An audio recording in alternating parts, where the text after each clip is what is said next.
یہاں آپ کی دعوت سے پہلے یہ بھی دیکھیے کہ حضرت ابراہیم علیہ السلام دعوت کا کام پہلے گھر سے کر رہے ہیں.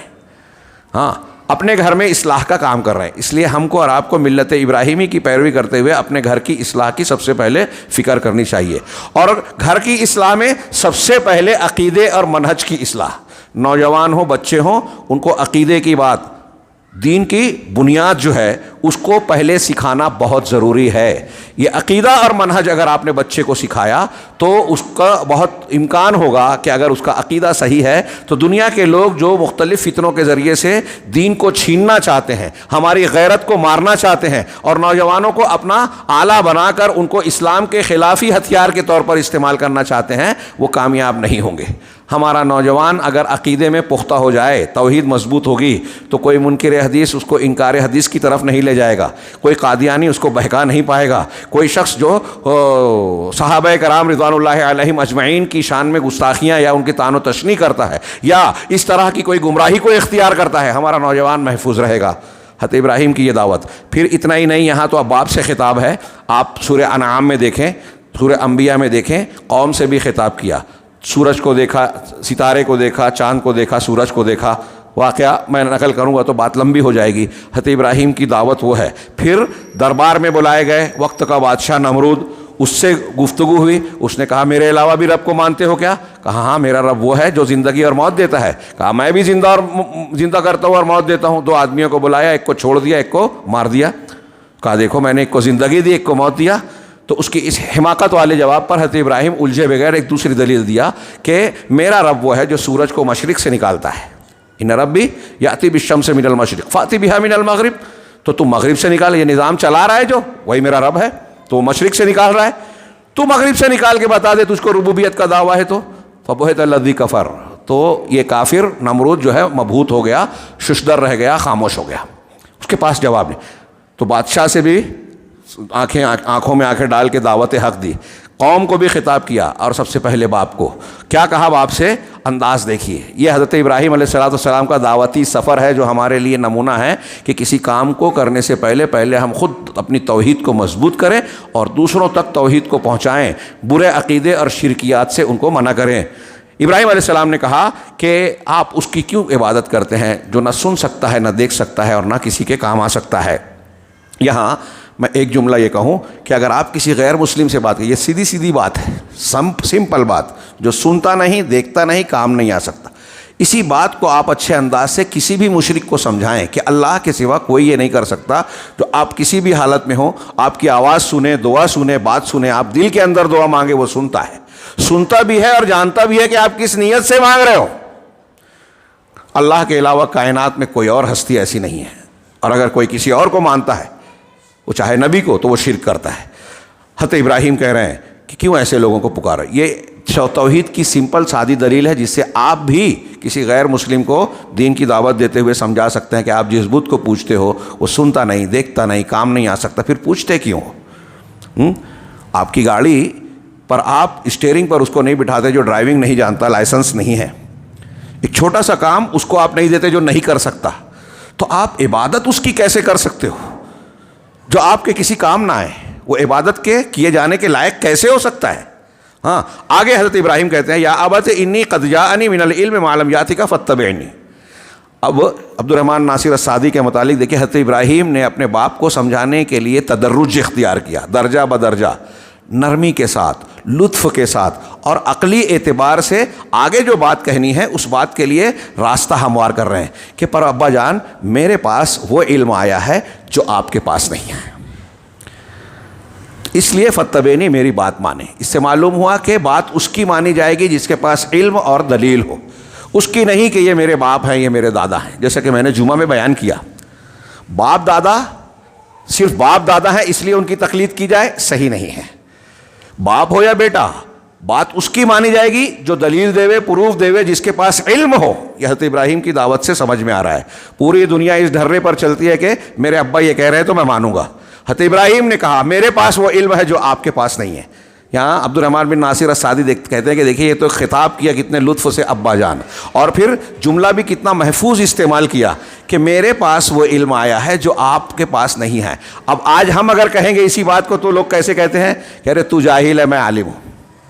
حضرت ابراہیم نے یہ نہیں کہا کہ میں عالم ہوں آپ جاہل ہیں، یہ بھی نہیں کہا کہ میرے پاس جو علم ہے وہ آپ کے پاس نہیں ہے، بلکہ انداز کیسا ہے، میرے پاس جو علم آیا ہے آپ کے پاس، مطلب کیا کہ کچھ علم آپ کے پاس بھی ہے میرے پاس بھی ہے، لیکن جو میرے پاس ہے وہ آپ کے پاس نہیں ہے، اس لیے جو علم میرے پاس ہے اس کی بنیاد پر آپ کو میری بات ماننی چاہیے۔ پتہ یہ چلا کہ علم کی بنیاد پر اتباع کی جائے گی، چاہے اپنے سے عمر میں درجے میں چھوٹا انسان ہو بظاہر، یعنی باپ کے لیے بھی ضروری ہے کہ بیٹے کی بات مانے اگر وہ دلیل دے رہا ہے، تو میرے پاس وہ علم آیا ہے۔ اب یہاں ایک اور بھی بات کہ علم کی کیا قدر و قیمت ہوئی یہ اندازہ لگتا ہے۔ حضرت ابراہیم علیہ السلام کے پاس کون سا علم آیا تھا؟ توحید کا، آخرت کا، صحیح ایمان اور عقیدے کا، اس کو قرآن العلم کہہ رہا ہے۔ آج ہمارے سماج اور معاشرے میں اس علم کی بڑی ناقدری ہے، علماء کی ناقدری ہے، جس کو جو انبیاء کا علم تھا، انبیاء کا اسی علم کی وجہ سے سب سے اونچا درجہ ہے، اور آج علماء کو ہم حقارت کی نگاہ سے دیکھتے ہیں۔ ہمارے بڑے بڑے لوگ، پوش لوگ، بڑی ڈاکٹر کی، انجینئر کی، وکیل کی اور اس کی ڈگری ہے تو وہ متاثر ہو جاتے ہیں، کس بنیاد پہ؟ دنیاوی اعتبار سے ان کو درجہ یا بڑی آمدنی ہوتی ہے اس کی وجہ سے، تو جس کی آمدنی زیادہ ہو وہ ڈگری ہمارے نزدیک زیادہ اہم ہو گئی۔ سب سے بڑی آمدنی، سب سے بڑی نجات کا ذریعہ یہ العلم ہے، اللہ کے معرفت والا علم، توحید کا علم، دین کا علم۔ اس سے بڑھ کر دنیا میں کوئی قیمتی دولت نہیں ہے۔ جو لوگ اس سے محروم ہیں وہ بہت بڑی نعمت سے محروم ہیں۔ رسول اللہ صلی اللہ علیہ وسلم فرمایا کہ اللہ جس سے بھلائی کا ارادہ فرماتا ہے اس کو دین کی سمجھ دیتا ہے۔ علماء نے کہا کہ اس کا الٹا معنی یہ ہوا کہ جس کو دین کی سمجھ نہیں دی اس کا مطلب اللہ اس سے بھلائی نہیں چاہتا۔ اب وہ بڑے سے بڑا ڈاکٹر بن جائے، سائنٹسٹ بن جائے، وزیر اعظم بن جائے، صدر جمہوریہ بن جائے، لیکن اگر وہ آخرت کو نہیں جانتا، اگر وہ توحید سے واقف نہیں ہے، اللہ کی معرفت نہیں رکھتا، دین کے اصولوں کو نہیں جانتا، تو وہ بہت چھوٹا، بہت بدقسمت اور بہت محروم شخص ہے۔ حضرت ابراہیم کہتے ہیں کہ آپ میرے پاس وہ علم آیا جو آپ کے پاس نہیں، فاتبعونی، آپ میری بات مانیں، اہدک صراطا سویا، میں آپ کو درمیانی راستہ، سیدھا راستہ بتاؤں گا۔ میرے پاس علم ہے تو علم کی بنیاد پر جو میں راستہ بتاؤں گا وہ صحیح راستہ ہے، اور آپ کے پاس جب علم وہ نہیں پہنچا ہے، آپ اس پر چلو گے جو علم کے بغیر ہے، تو آپ گمراہی کے شکار ہو جاؤ گے۔ آگے فرمایا وہی بات، یا ابت لا تعبد الشیطان۔ دیکھیے حضرت ابراہیم نے پہلے ان کو خطاب کر کے اس چیز کا رد کیا جس کو وہ کر رہے ہیں، شرک کا۔ سنتے نہیں دیکھتے نہیں پھر کیوں مانتے ہو؟ پھر بتایا کہ میں جو کہہ رہا ہوں تو علم کی بنیاد پہ کہہ رہا ہوں، اس لیے میری بات مانو۔ پھر تیسرے مقام پہ اب تیسرا مرحلہ کیا بیان کیا؟ شیطان کے پیچھے مت چلو۔ بغیر علم کے اگر آپ چل رہے ہو اللہ تبارک و تعالیٰ کے بتائے ہوئے علم کے خلاف تو شیطان کی پیروی ہے۔ ہاں، اور کہا کہ شیطان کی پیروی نہ کیجیے، ان الشیطان کان للرحمن عصیا، کہ شیطان تو رحمان کا بڑا نافرمان ہے۔ عصیہ شیخ نے کہا، ابن عاشور وغیرہ کہتے ہیں کہ یہ مبالغے کا صیغہ ہے، عصا عصی سے نافرمانی کرنا، بڑی نافرمانی کرنے والا، مسلسل نافرمانی کرنے والا، مسلسل نہ ماننے والا۔ تو شیطان اللہ رب العالمین کا، اب یہاں دیکھیے کہ اللہ نے اپنے نام کے لیے بھی یہاں رحمان کا ذکر کیا، رحمان جو بڑا مہربان ہے، تو اس ذات کی یہ شیطان نافرمانیاں کر رہا ہے جو مہربانیاں نچھاور کر رہا ہے۔ ہمارا آپ سوچے کہ رب العالمین نے ہم کو کیا نہیں دیا؟ زندگی دی، وجود دیا، کھانا، کپڑا، رشتہ دار، گھر، جو کون سی چیز ہے جو ہم کو ضرورت ہے رب نے نہیں دی؟ سب کچھ اس نے دیا اور ہم اس کی بات نہ مانیں۔ کتنی بے وفائی ہے، ہاں، کتنی بڑی دغا ہے، کتنی ناشکری ہے، ناقدری ہے۔ اگر ہم بھوکے ہیں، کوئی ہمیں کھانا کھلا دے، ہمیں 400 روپئے 500 روپئے کی ضرورت ہے، بہت شدید ضرورت ہے، کوئی ہمیں دے دے کہ چلو لے تمہاری ضرورت ہے، تو ہم اس کا احسان مانتے ہیں کہ نہیں مانتے؟ اور اس احسان کے بدلے میں اس کی عزت کرتے ہیں، اس کی بات ماننے کی کوشش کرتے ہیں۔ ہم تو سر کے پیر کے نیچے سے لے کے سر کے اوپر تک، زندگی سے پہلے سے زندگی مرنے کے بعد تک اللہ رب العالمین کے احسانات پہ جی رہے ہیں۔ وہ الرحمن ہے، الرحیم ہے۔ تو کہا کہ شیطان تو وہ ذات ہے، وہ شخص ہے، وہ چیز ہے جو رحمان کا بڑا نافرمان ہے، مسلسل نافرمانی کرتا ہے۔ آپ اس کے پیچھے نہ چلیں۔ یا ابت انی اخاف ان یمسک عذاب من الرحمن، اے میرے ابا جان، مجھ کو اس بات کا ڈر ہے کہ تمہیں رحمان کی جانب سے جو مہربان تو ہے، لیکن اگر تم اس طرح نافرمانی اور شرک کرو گے تو اس کی طرف سے آپ کو کوئی عذاب پکڑ لے گا۔ دیکھیے درجہ حضرت ابراہیم کی جو ایک کے بعد ایک باتیں ہیں نا، عقلی طور پر اگر آپ اس پہ جا کے گھر پہ غور کیجئے، سورہ مریم کی آیتیں ہیں، آپ غور کریں گے تو بڑی عقلی طور سے ترتیب اس کی فطری ہے۔ شرک کا رد، علم کا اظہار، شیطان کا کردار اور اس کی پیروی سے ممانعت. پھر اس کے بعد جو ہے یہ کہا کہ اگر آپ شیطان کی ہی پیروی کرتے رہو گے، میری بات نہیں مانو گے، علم کو نہیں قبول کرو گے، تو پھر آپ کو رحمان کی طرف سے جو ہے عذاب پکڑ لے گا. ہاں، فتکون علی شیطان ولیہ، نتیجہ کیا نکلے گا کہ آپ شیطان کے دوست اور ہمجولی بن جاؤ گے. ہاں، شیطان مسلسل نافرمانی کرنے والا اور پھر اللہ کے عذاب کا مستحق بننے والا، اللہ کے یہاں دنیا اور آخرت میں راندہ درگاہ ہو جانے والا. ایسے ہی آپ بھی ہو جاؤ گے. جب شرک کرو گے تو اللہ کے جناب میں راندے جاؤ گے، اللہ کی رحمت سے محروم اور دور ہو جاؤ گے، اور پھر آخرت میں ہمیشہ کے عذاب میں مبتلا ہو جاؤ گے. قالا، تو حضرت ابراہیم کے والد آزر جواب کیا دے رہے ہیں؟ قالا اراغب انت عن آلہتی یا ابراہیم، اے ابراہیم کیا میرے معبودوں سے تو روگردانی کر رہا ہے، منہ موڑ رہا ہے، ان کا رد کر رہا ہے، ان سے پھر رہا ہے؟ لئن لم تنتہی لارجمنک، اگر تو رکا نہیں، باز نہیں آیا تو میں تجھے سنسار کر دوں گا، پتھروں سے مار مار کے مار ڈالوں گا.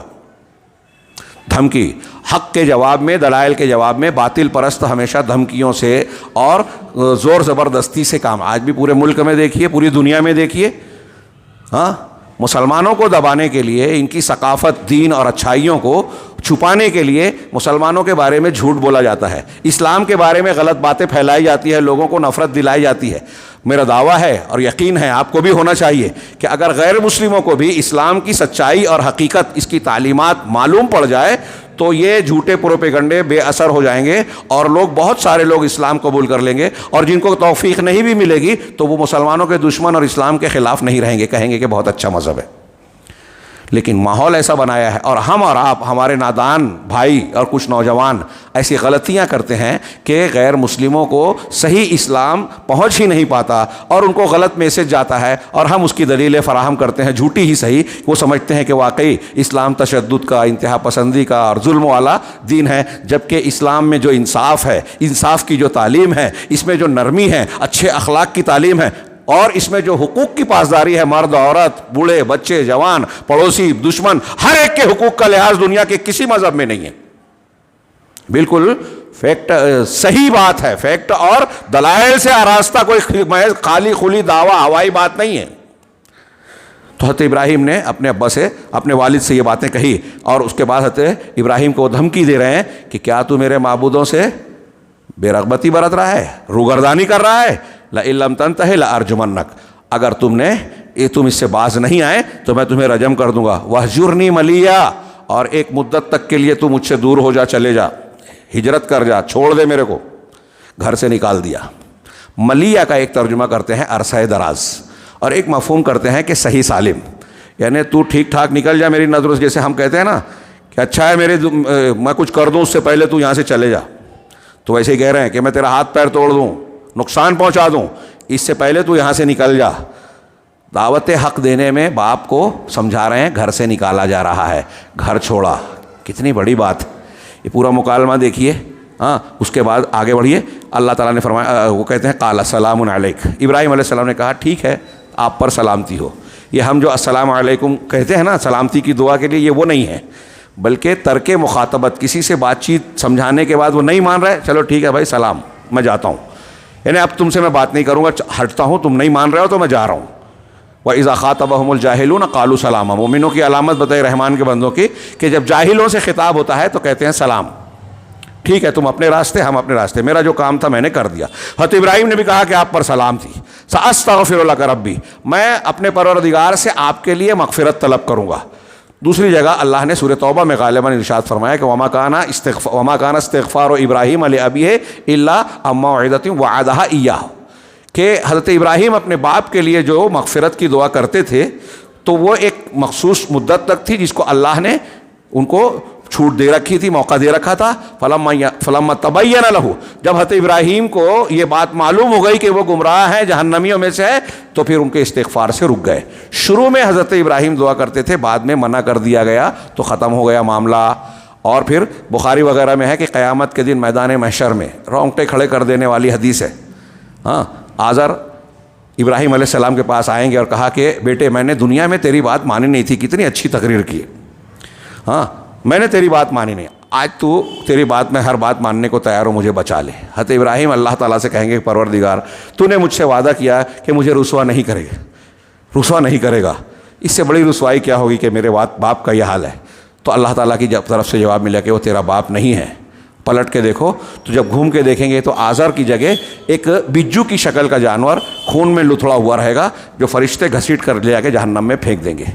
سیدنا ابراہیم علیہ السلام کا مقام کیا ہے؟ اگر ان کے باپ شرک پر مر گئے تو بعد میں ان کو دنیا میں دعا کرنے سے منع کر دیا، قیامت کے دن جب وہ کہنا چاہیں گے تو ان کی بات رد ہو جائے گی۔ مشرک کے لیے کسی کی سفارش کام نہیں آئے گی، نبی صلی اللہ علیہ وسلم کی بھی سفارش نہیں چلے گی۔ تو یہاں آگے حضرت ابراہیم علیہ السلام کے جملے میں ہے کہ میں مغفرت کی دعا کروں گا، اور کہا ان ربی انہ کان بی حفیہ، یقیناً میرا پروردگار مجھ پر بڑا مہربان ہے۔ ہاں ولا آگے فرمایا وَأَعْتَزِلُكُمْ وَمَا تَدْعُونَ مِن دُونِ اللَّهِ۔ میں بس یہی جملہ آج کے درس میں سمجھانا چاہتا ہوں۔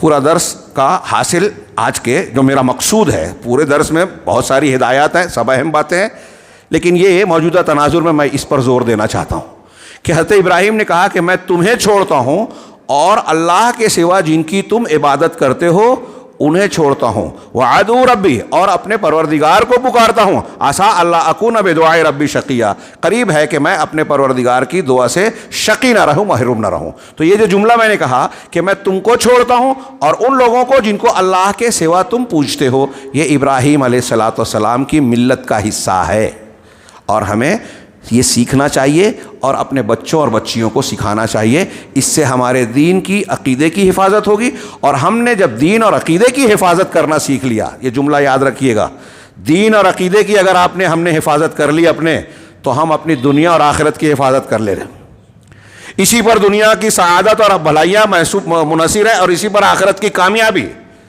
اب میں تمہیں چھوڑتا ہوں یعنی مشرکین کا ساتھ۔ حضرت ابراہیم نے کیا کہا؟ یہ صرف یہیں ایک جملہ نہیں ہے، سورہ انعام میں بھی ہے انی بریء مما تشرکون، اور کئی جگہ حضرت ابراہیم نے کہ تم جن کا شریک ٹھہراتے ہو میں ان سے بری ہوں، تم سے بری ہوں، تمہارے شرک سے بری ہوں۔ تو مشرکین سے بھی بری، مشرکین سے بھی لا تعلق اور شرک سے بھی لا تعلق۔ اس سے ہمیں کیا سبق ملا؟ میں سمجھانا کیا چاہ رہا ہوں کہ ہم پر اور آپ پر لازم ہے کہ ہم جس طرح سے شرک سے اپنے آپ کو، اپنے گھر والوں کو بچائیں، ایسے ہی اپنے آپ کو مشرکین سے دور رکھیں۔ حضرت ابراہیم کا یہ سنت اور ملت بن رہی ہے کہ مشرکین سے علیحدگی اختیار کر لیں۔ ہمیں حکم ہے، اللہ کے رسول صلی اللہ علیہ وسلم کی حدیثوں میں ہے کہ ایک مسلمان کا گھر غیر مسلموں کے بیچ نہیں رہنا چاہیے۔ ہندوستان میں فسادات کے تناظر میں سوچئے کتنی اہم ہے۔ ایک رپورٹ آئی تھی کچھ سالوں پہلے جب فسادات بہت ہوتے تھے، میں نے خود پڑھا تھا بمبئی کے اخبار میں، اردو ٹائمز میں، کہ یہ سروے کیا گیا کہ جہاں مسلمانوں کی تعداد 20% سے زیادہ ہے وہاں فسادات میں مسلمانوں کا جان مال کا نقصان بہت کم ہوا۔ جہاں زیادہ ہے 20% سے، اور جہاں کم ہے وہاں زیادہ ہوا نقصان۔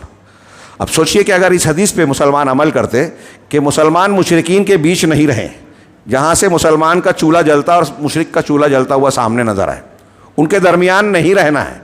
یہ حضرت ابراہیم کی سنت کہ میرا تعلق شرک سے بھی نہیں ہے، مشرکین سے بھی نہیں ہے، اس کو ہم شریعت کی زبان میں ولا اور برا کا مسئلہ کہتے ہیں۔ اس پر پوری کتابیں چھپی ہے، لوگوں نے لکھی ہے۔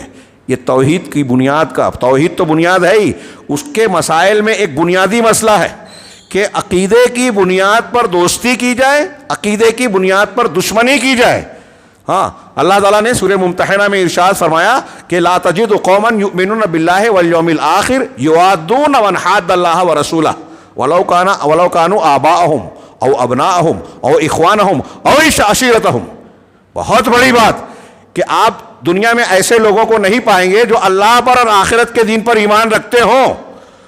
ایمان رکھنے کے ساتھ وہ ایسے لوگوں سے محبت رکھیں جو اللہ اور اس کے رسول کے مخالف ہیں۔ یوادون من حاد اللہ، اللہ اور رسول سے جو دشمنی رکھتا ہے، مخالفت کرتا ہے، اس سے محبت کریں۔ ایمان والے ایسے نہیں ہوں گے، چاہے وہ باپ دادا ہی کیوں نہ ہو، بھائی کیوں نہ ہو، ہاں، اور بیٹے کیوں نہ ہو، بھائی بہن کیوں نہ ہو، اور خاندان کے لوگ، بیوی شوہر کوئی بھی ہو، اگر اللہ اور اس کے رسول کے مخالف ہیں تو ایمان والا ان سے دوستی نہیں کرے گا۔ یہ قرآن کی آیت کہہ رہی ہے۔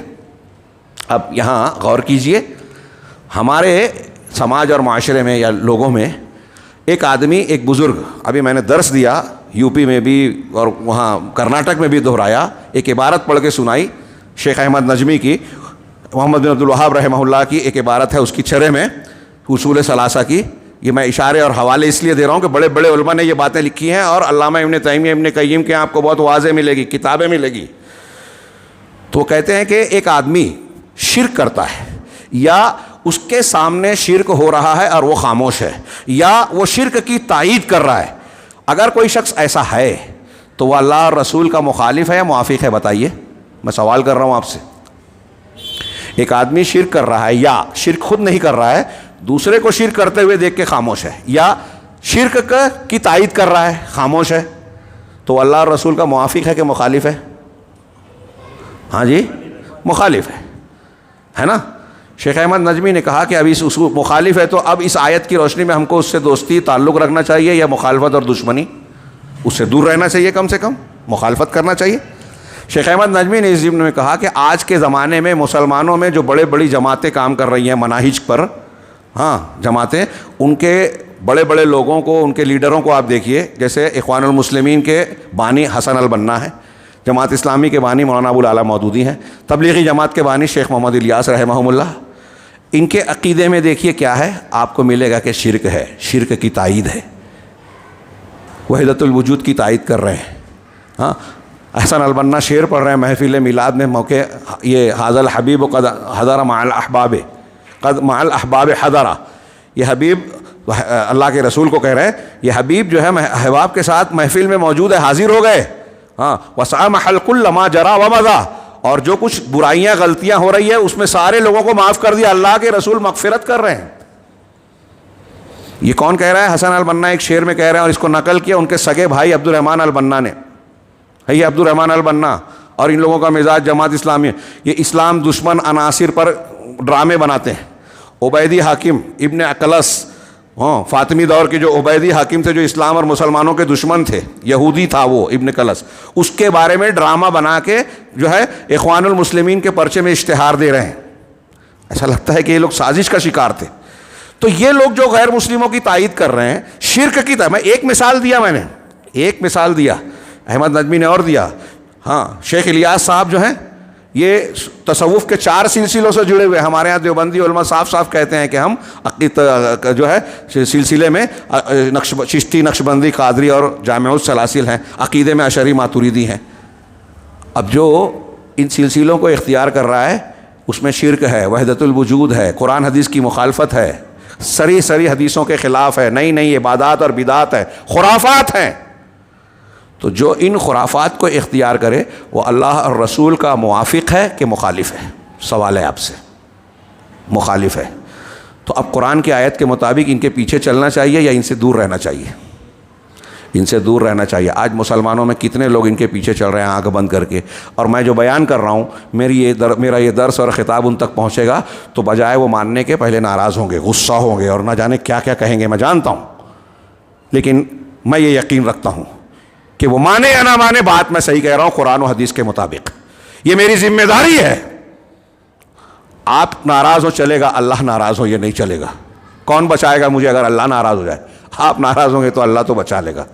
اللہ رب العالمین نے یہ جو ہم کو حکم دیا ہے، یہ حضرت ابراہیم کی جو ملت ہے کہ شرک اور مشرکین سے الگ ہو جانا، نہیں مانا تو پھر شہر چھوڑ دیا. ہمارے نوجوانوں کو یہ سکھائیے. یہ میں ایک ایسی بات بتا رہا ہوں جس سے ہمارا دین محفوظ ہوگا، ہماری غیرت زندہ رہے گی. میں بار بار آج کل کہہ رہا ہوں، مجھ سے برداشت نہیں ہے یہ خبر سن کے کہ کچھ مسلم لڑکیاں غیر مسلموں سے شادی کر کے اسلام کو چھوڑ رہی ہیں. ایک مہینے میں بمبئی جیسے صرف ایک شہر میں 35 واقعات ہوئے، اور مہینوں میں کتنے ہو رہے ہیں دوسرے شہروں میں کتنے ابھی جانے تو نہیں معلوم. یہ کتنی بے غیرتی کی بات ہے. یہ تعلیم حضرت ابراہیم کی اگر یہ ہم سیکھیں تو یہ واقعہ نہیں ہوگا، نہیں ہو سکتا. تو وہاں اس تناظر میں کہ شرک اور مشرکین صرف ایسا ہی نہیں، بلکہ ہمیں اس بات کی کوشش کرنی چاہیے اپنے بچوں کو، اپنے گھروں کو بچانا ہے اگر اللہ کے عذاب سے، فتنوں سے، تو ان کو شرک ہی نہیں، شرک کی جو شاخیں ہیں، دوسری برائیاں گمراہیاں، ان کے اختیار کرنے والوں کی صحبت سے اپنے اور اپنے بچوں کو بچائیں، نظر رکھیں۔ قوم موبائل میں کیا دیکھتے ہیں یہ دیکھیں، جس چیز کو بار بار دیکھتے ہیں اس کا اثر ان پر پڑے گا۔ چنانچہ وہ حدیث یاد کیجئے جو اچھی صحبت اور بری صحبت کے بارے میں بخاری مسلم کی آپ نے بہت سنی ہوگی۔ حضرت ابو موسیٰ اشعری رضی اللہ تعالیٰ عنہ کہتے ہیں کہ اللہ کے رسول نے فرمایا کہ مثل الجلیس الصالح والجلیس الطالح کا کیا ہے، والجلیس السوء کا کبائل کیا ہے، رائحت وصاحب الکیر، پہلا لفظ بھول رہا ہوں، کہ جو شخص اچھی صحبت اور بری صحبت کی مثال ایسی ہے جیسے عطر بیچنے والا، خوشبو بیچنے والا، اور وہ کیا بولتے ہیں لوہار کی بھٹی والا۔ اگر خوشبو بیچنے والے کے پاس آپ بیٹھو گے، اچھی صحبت اختیار کرو گے، تو یا تو نہیں بھی خریدو گے تو اس کا جو عطر کھولے گا، بند کرے گا، تو آپ کو خوشبو آئے گی، فائدہ ملے گا، یا آپ اس سے خوشبو خریدیں گے، فائدہ ملے گا، یا وہ ہو سکتا ہے کہ آپ کو کچھ تحفہ میں دے کہ یہ لگا کے دیکھو۔ تو آپ اچھی صحبت میں رہو گے تو فائدہ ہی فائدہ، اور بری صحبت میں رہو گے تو لوہار کی بھٹی کے پاس اگر آپ بیٹھے ہو تو اس کی دھکنی سے جو گرد و غبار اور گندگی یا وہ مٹی اڑتی ہے، راکھ اڑتی ہے، وہ آپ کے بدن کو داغدار اور گندا کرے گی۔ تو برائی کا اثر بری صحبت کا اثر ہو کر ہی رہا۔ اسی لیے بعض علماء کا کہنا ہے، سابق علماء کا، امام غزالی وغیرہ کہتے ہیں کہ بچوں کی تربیت کے لیے سب سے اہم پہلو یہ ہے کہ آپ اس کو بری سنگت اور بری صحبت سے بچاؤ، اچھی صحبت میں رکھو۔ تھوڑی دیر کے لیے تصور کیجئے، آپ خود دیکھیے، فرض کیجئے کہ ایک آپ لوگوں میں سے کوئی ہے، ایک عالم کے پاس بیٹھا ہوا ہے، آپ کے یہاں جو عالم ہیں ان کے ساتھ بیٹھا ہوا ہے، اذان ہوتی ہے، عالم بولتے چلو اذان ہوئی، نماز پڑھنا ہے۔ اب ان کے ساتھ ہے تو نماز پڑھنے آئے گا، اور دوست و احباب کے ساتھ بیٹھا، گپ شپ کی باتیں، ہنسی مذاق اور دوسری الٹی سیدھی باتیں ہو رہی ہے، اذان ہے، ارے ہاں پڑھ لیں گے یار، عصر میں ظہر پڑھ لیں گے، عشاء میں مغرب پڑھ لیں گے۔ تو وہ مجلس کو دیکھ کر اس کے دل میں بھی آتا ہے کہ چلو کوئی بات نہیں، یہ لوگ بھی تو بعد میں پڑھیں گے، میں بھی بعد میں پڑھتا ہوں۔ یہ ایک چھوٹی سی بات بتا رہا ہوں، ایک انتہائی مثال دے کے بات کو میں سمیٹ دوں، انتہائی درجے کی۔ آپ دیکھیے کہ حضرت لوط علیہ السلام کی بیوی پیغمبر کی بیوی تھی، عذاب آیا تو قرآن نے کہا کہ آپ اپنے گھر والوں کو لے کر نکل جائے رات میں۔ فرشتوں نے کہا حضرت لوط علیہ السلام سے، ان کو عذاب آنے والا ہے، پتھروں کی بارش ہوگی، بستی کو پلٹایا جائے گا، آپ پورے گھر کو لے کے نکل، ہاں آپ کی بیوی کو چھوڑ دینا، وہ ہلاک ہونے والوں میں سے۔ لوط علیہ السلام کی قوم کا ایک تو معاملہ تھا شرک، اور اس کے ساتھ ان کا گناہ کیا تھا؟ اغلام بازی، مرد سے اپنی ضرورت، جسمانی ضرورت، جنسی ضرورت پوری کرتا۔ اس گناہ میں حضرت لوط علیہ السلام کی بیوی عملاً شریک نہیں تھی۔ کسی بھی نبی کی بیوی نے کبھی زنا یا بدکاری نہیں کی، اگر ایسا ہوتا تو نبی کے لیے بے عزتی ہوتی۔ تو کسی کے نبی کی بیوی نے یہ نہیں کیا۔ حضرت لوط علیہ السلام کی بیوی نے قوم کی اس بات پر خاموشی اختیار کی اور ان کی مددگار تھی۔ فرشتے گھر آئے، اس کی خبر دی، مثال کے طور پہ، بڑے خوبصورت نوجوان ہیں، تو اس بنیاد پر وہ بری صحبت میں تھی۔ حالانکہ حضرت لوط علیہ السلام کی بیوی تھی تو ان کی صحبت میں ان کو اچھا ہونا چاہیے تھا، لیکن اس صحبت کو چھوڑ کر زیادہ اس نے پسند کیا بری صحبت کو، ہلاک ہو گئی۔ یہ بری صحبت کا نتیجہ۔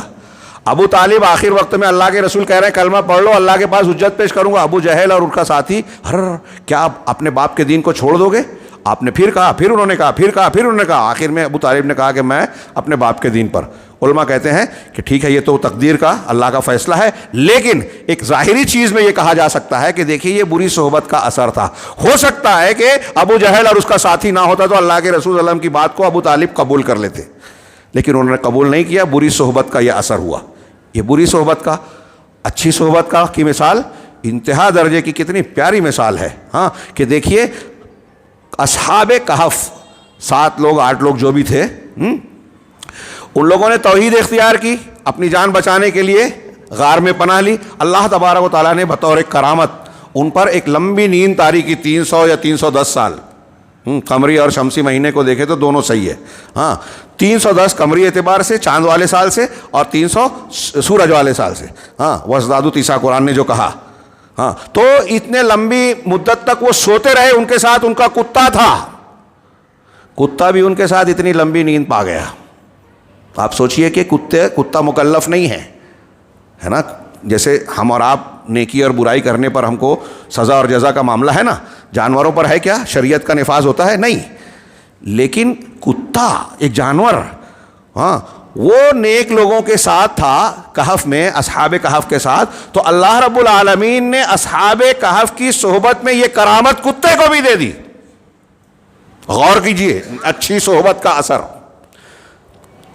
آج ہمارے نوجوان بہت سارے گمراہیوں کا شکار ہے، ہم پریشان ہیں. ہم لوگ جاتے ہیں، لوگ سوال کرتے ہیں کہ ارے فلاں تنظیم سے ہمارے نوجوان جڑ رہے ہیں. وہ ایک شخص پاکستان کا ہے، وہ صحابہ کرام کو برا بھلا کہتا ہے. ایک ندوی صاحب ہے، وہ کہتے ہیں. علی گڑھ کا ایک منکر حدیث ہے، کچھ نوجوان اس سے متاثر ہیں. کچھ لوگ ان لوگوں کی سن کے صحابہ کرام کو حضرت امیر معاویہ اور فلاں کو برا بھلا کہتے ہیں. یہ گمراہی ہے. کچھ لوگ بعض حدیثوں کا انکار کرتے ہیں، یہ گمراہی ہے. کچھ تنظیموں سے نئی تنظیمیں بن رہی ہیں، فلاں فرنٹ، پاپولر فرنٹ، یہ فرنٹ، وہ تنظیم، یہ جوشیلی جذباتی باتیں کرتے ہیں. ابھی ہم ان کو بیان کریں تو وہ ہم سے لڑائی کرتے ہیں. ارے بزدلی کا اختیار کر رہے ہیں. کون سی بہادری ہے آپ کی؟ نبی کا طریقہ چھوڑ کر، اسلام کا طریقہ چھوڑ کر آپ کس راستے پر چل رہے ہو؟ ہمارا نوجوان جس کو لگتا ہے کہ ہم مظلوم ہیں، کوئی کچھ کرتا نہیں، تو اس کو لگتا ہے کہ یہ لوگ بہت کرتے ہیں. یہ کچھ نہیں کرتے. یہ جو کرتے ہیں، اگر ایک دو کام ہمیں نظر آتا ہے تو یہ مسلمانوں کے لیے مسئلہ پیدا کرتے ہیں، مسلمانوں کو بدنام کرنے کے لیے غیر مسلموں کا آلہ بنتے ہیں، ان کے ایجنڈے پر کام کرتے ہیں. سن لیجئے، یہ جو بم دھماکہ داعش اور یہ سب ہے نا، یہ مسلمانوں کے دشمنوں نے ان کو بنایا ہے، داعش نے. اور ہمارے ہاں جو اس قسم کی تنظیمیں ہیں، پولیس اور دوسرے لوگ ان کو برابر رابطے میں رہتے ہیں، اپنے آدمی بیچتے ہیں، گائیڈ کرتے ہیں، پھنساتے ہیں، پھر مسلمانوں کو بدنام کرتے ہیں اور اس کے ذریعے سے بہت کچھ کارروائیاں کرتے ہیں. یہ سمجھتے ہیں کہ ہم دین کی خدمت کر رہے ہیں، ہم مسلمانوں کی عزت و وقار. دین کی خدمت آپ کے طریقے سے نہیں ہوگی، نبی اور پیغمبر کے طریقے سے ہوگی. اگر دنیا مسلمانوں کی اصلاح کرنی ہے، دنیا اور آخرت میں کامیابی ہے، تو امام مالک کا ایک قول یاد رکھیے کہ اس امت کا آخری حصہ بھی اسی چیز سے سدھرے گا جس سے اس کا پہلا حصہ سدھرا تھا، صحابہ کا حصہ، جس سے ان کا عقیدہ ایمان درست ہوا تھا. آخری حصہ بھی اسی سے درست ہوگا، اور جب یہ درست ہوگا تو اللہ کی مدد ملے گی. اللہ کی مدد ملے گی تو مسلمانوں کو کوئی نقصان نہیں پہنچا پائے گا. یہ دماغ میں گھستی ہی نہیں ہے، بات سمجھ میں آتی نہیں ہے کہ تقویٰ نیکی اختیار کریں گے تو ہمارا مسئلہ کیسے حل ہوگا، ہمارا گھر بلڈوزر سے کیسے بچے گا، غیر مسلموں کی سازش کیسے. یہ اللہ کہہ رہا ہے، آپ مانیں گے کہ نہیں؟ اللہ نے کہا قرآن میں وَإِن تَصْبِرُوا وَتَتَّقُوا لَا يَضُرُّكُمْ كَيْدُهُمْ شَيْئًا، کہ اگر تم تقویٰ اختیار کرو، صبر کرو، تو دشمنوں کی چالیں تم کو نقصان نہیں پہنچا سکے گی. یہ لاجک آپ کی سمجھ میں نہیں آتی کہ ہماری عقل میں کیسے ہم متقی بنے تو وہ جو امریکہ، یورپ، اسرائیل اور سنگھیوں کے جو منصوبے ہیں وہ ناکام کیسے ہوں گے؟ اللہ کرے گا ناکام. آپ جب نیک بنو گے تو ایک دوسرے کا تعاون کرو گے، مسلمان بھائی بھائی بنیں گے، برکتیں آئے گی، اللہ کی مدد آئے گی، طاقت بڑھے گی، تدبیریں ہوگی، کوئی بھی کام کامیابی سے کر سکو گے. یہ ساری چیزیں آئے گی جب تقویٰ اور صبر ہوگا. لیکن وہ لانے کی بجائے دعوت کا کام حضرت ابراہیم کے طریقے پہ، محمد رسول اللہ صلی اللہ علیہ وسلم کے طریقے پہ، دین کے چیزوں پر اصلاح کرنے، تزکیہ اور تعلیم کے راستوں کو چھوڑ کر جذباتی باتیں. توحید صحیح نہیں ہے، جنگ کی بات کرتے ہیں اسلام نافذ کرنے کی. پوری دنیا میں اخوان المسلمین، علامہ البانی نے، میں کئی مرتبہ بیان کیا ہوں، الجزائر کے ایک صاحب سے پوچھا تھا کہ آپ کے پیچھے کتنے لوگ ہیں؟ لگ بھگ 25 ملین تھے، لاکھوں لوگ. کتنے؟ کہا کیا سب کو پتا ہے کہ اللہ کہاں ہے؟ اللہ کہاں ہے معلوم ہے؟ علامہ البانی نے ان سے پوچھا تو کہا ہو سکتا ہے. کہا یہ سیاسی جواب مت دیجیے، صاف صاف کہیے. تو کہا نہیں معلوم ہے. نبی کریم صلی اللہ علیہ وسلم کے حضرت علامہ البانی نے کیوں پوچھا؟ اللہ کے رسول کے زمانے میں ایک لونڈی نے، ایک چھوٹی بچی بکریاں چراتی تھی، ایک بکری کو بھیڑیا لے کے چلا گیا، صحابی نے ان پر تماشا مار دیا، افسوس ہوا، اللہ کے رسول سے بتایا، کہا اس لڑکی کو بلاؤ، کہا میں آزاد کر دوں، مجھ سے زیادتی ہو گئی. غصہ آ گیا تھا تو اس سے پوچھا اللہ کہاں ہے؟ تو اس بچی نے کہا عرش پر، آسمان میں اوپر ہے، عرش پر مستوی ہے. کہا میں کون ہوں؟ کہا اللہ کے رسول. کہا یہ مسلمان ہے، اس کو آزاد کر دو. نبی صلی اللہ علیہ وسلم کے زمانے میں ایک بچی بھی اس سوال کا جواب دیتی تھی. اور آج آپ اسلام کو نافذ کرنے کی بات کرتے ہیں، جنگ کرنے کی، جہاد کرنے کی بات کرتے ہیں، اور آپ کو پتہ نہیں اللہ کہاں ہے. عقیدہ آپ کو معلوم نہیں ہے اللہ کہاں ہے. مطلب اللہ کے بارے میں آپ کا عقیدہ پہلے درست ہونا چاہیے. ہمارے ہندوستان میں بہت سے لوگوں سے آپ پوچھیں تو وہ غلط جواب دیں گے اس کا. میں پوچھ رہا ہوں آپ سے، اللہ کہاں ہے؟ جی آپ سے پوچھ رہا ہوں اللہ کہاں ہے؟ ذات کے ساتھ عرش پر ہے. یہ اس لڑکی کا جواب ہے، بالکل صحیح. اب جو کہتے ہیں کہ ہر جگہ، تو ہر جگہ علم اور قدرت کے ساتھ ہے، علم اور قدرت کے ساتھ ہر جگہ ہے. اور جو لوگ نیک ہیں ان کے ساتھ اس کی خصوصی معیت ہے. ان اللہ مع الصابرین. اللہ صبر کرنے والوں کے ساتھ ہے. تو جیسے کچھ لوگ بولتے ہیں کہ اب اللہ ہر ایک کے ساتھ ہے, ہر ایک کے اندر ہے, یہ وحدت الوجودی ہندوانہ عقیدہ ہے, شرک ہے, کفر ہے. مجھ سے ایک آدمی نے بحث کی تو اس نے کہا اللہ نے کہا نا صبر کرنے والا کے ساتھ ہے. تو میں نے کہا ایک بات بتاؤ کہ اللہ تعالیٰ نے قرآن میں کہا کہ صبر کرنے والوں کے ساتھ ہے. کہا ہاں. کہا اب جو صبر نہیں کرتا آپ کہہ رہے ہو ان کے بھی ساتھ ہے. اگر صبر نہیں کرنے والوں کے ساتھ بھی ہے اور صبر کرنے والوں کے ساتھ بھی ہے تو قرآن میں یہ بولنے کا کیا فائدہ ہوا کہ اللہ صبر کرنے والوں کے ساتھ ہے؟ دونوں کے ساتھ ہے نا. یہ کیوں بولا اللہ نے؟ اس کا مطلب جیسے صبر کرنے والوں کے ساتھ ہے ویسے صبر نہ کرنے والوں کے ساتھ نہیں ہے, ساتھ ہے دونوں کے. وہ اس کے علم میں احاطے میں ہے, جب چاہے پکڑ لے وے. صبر کرنے والوں کے ساتھ مدد کے ساتھ ہے, نصرت کے ساتھ ہے, تائید اور حفاظت کر رہا ہے ان کی. تو صبر کرنے والے بن جاؤ, اللہ حفاظت کرے گا. تو میں یہ کہہ رہا تھا کہ حضرت ابراہیم کا یہ جملہ آپ اور ہم اچھی طرح ہضم کر لیں کہ ہم شرک سے, مشرکین سے اپنا تعلق کاٹیں, ان سے دوری اختیار کریں. جتنے گمراہ فرقے ہیں, غلط تنظیمیں ہیں, جن کے یہاں بدعت ہے, خرافات ہیں, ان سے تعلق کاٹ لیں. آج ہمارے یہاں لوگوں کا مزاج ہے ارے مل جل کے رہنا. ٹھیک ہے مل جل کے رہیے. ولا اور برا کا یہ مطلب نہیں ہے کہ آپ کافر سے دشمنی مول لے لے. یہ اس کی پوری تفصیل ہے کہ دل سے ان سے محبت نہیں ہوگی. ہاں سلام کلام کیا ہے, لین دین ہو سکتا ہے, فتنے سے محفوظ رہتے ہوئے ان کے گھر جا سکتے ہیں, آ سکتے ہیں, تحفے تحائف لے دے سکتے ہیں. یہ سب قرآن و حدیثوں میں اس کی تفصیل آپ کو مل جائے گی. لیکن دل سے محبت کا کوئی چانس نہیں ہے. ان سے محبت نہیں کی جائے گی جیسے مسلمان سے محبت. ان کو رازدار نہیں بنایا جائے گا. ہاں تو ان سے یہ جو ایک ولا اور برا کا جو مسئلہ ہے نا, یہ مسلمانوں کی غیرت سے جڑا ہوا ہے. جس کی ولا اور برا, اللہ کے لیے دوستی اور اللہ کے لیے دشمنی والی حص اور صفت مر گئی, اس کا اسلام اور اس کے غیرت کا, دینی غیرت کا پانی مر گیا.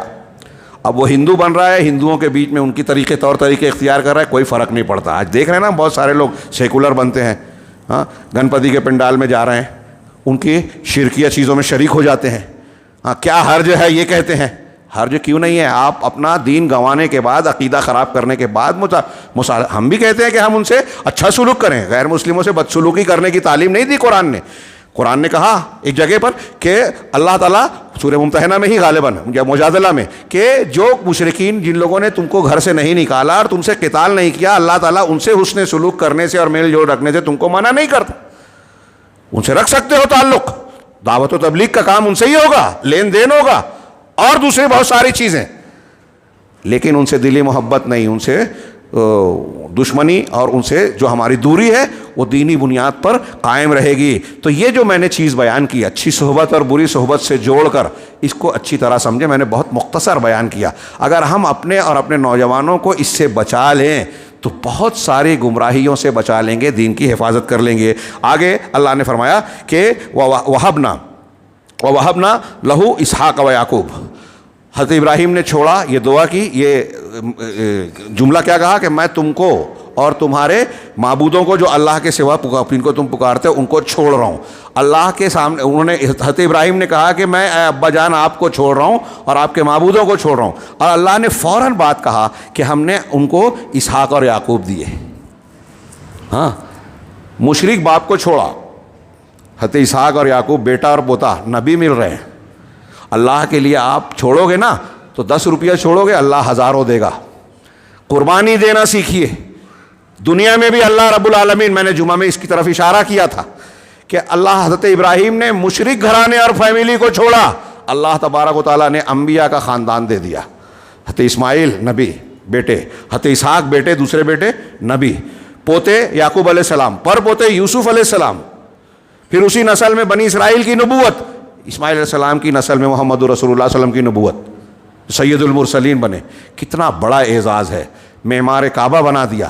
اس سے ہم کو یہ درس حضرت ابراہیم کی زندگی سے ملتا ہے کہ ہم کو اگر کہیں دنیا میں کوئی قربانی دینے کی ضرورت پیش آتی ہے تو مایوس نہیں ہونا چاہیے, اس میں بخیلی نہیں کرنا چاہیے. اللہ کے راستے میں اگر آپ نے کچھ کیا ہے تو اس سے پلٹ کر اللہ تعالیٰ آپ کو اس سے زیادہ دے گا. اگر کوئی مالدار بننا چاہتا ہے تو غریبوں میں خرچ کرنا سیکھو, تجربہ کر لیجئے. آپ 100 روپیہ خرچ کریں گے 2-4 دن میں آپ کو کئی 100 ملیں گے. تجربہ کر لیجئے، اخلاص ہونا چاہیے.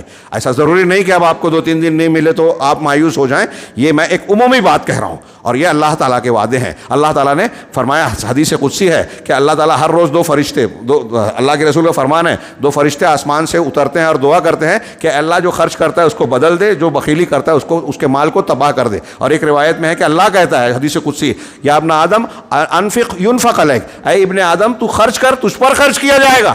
تو اگر آپ چاہتے ہیں اللہ ہم کو دے تو آپ غریب و مستحقوں میں بانٹیں. آخری جملہ اس کا، وَكُلًّا جَعَلْنَا نَبِيًّا، ہم نے ان کو اسحاق اور یعقوب عطا کیا اور ان میں سے ہر 2 کو ہم نے نبی بنایا. ہاں، مشرک باپ کو، بت بنانے والے باپ کو چھوڑا، بیٹا جو ہے، پوتا اور بیٹا نبی مل گئے. وَوَهَبْنَا لَهُم مِّن رَحْمَتِنَا، اور ہم نے ان کو، ان تمام لوگوں کو اپنی رحمت سے نوازا. وَجَعَلْنَا لَهُمْ لِسَانَ صِدْقٍ عَلِيًّا، اور پھر ان کے بعد ان کو جو ہے اونچا درجہ، اعلیٰ ذکر، بلند اونچا ذکر، اچھا ذکر دے دیا کہ آج تک ہم حضرت ابراہیم، حضرت اسحاق، حضرت اسماعیل علیہ السلام کا ذکر خیر کر رہے ہیں، ان کے نمونے کو یاد کرتے ہیں. ان کے مقابلے میں جو مشرک ہیں ان کو لوگ کیسے یاد کرتے ہیں، آزر کو، فرعون کو، نمرود کو، ابو جہل کو.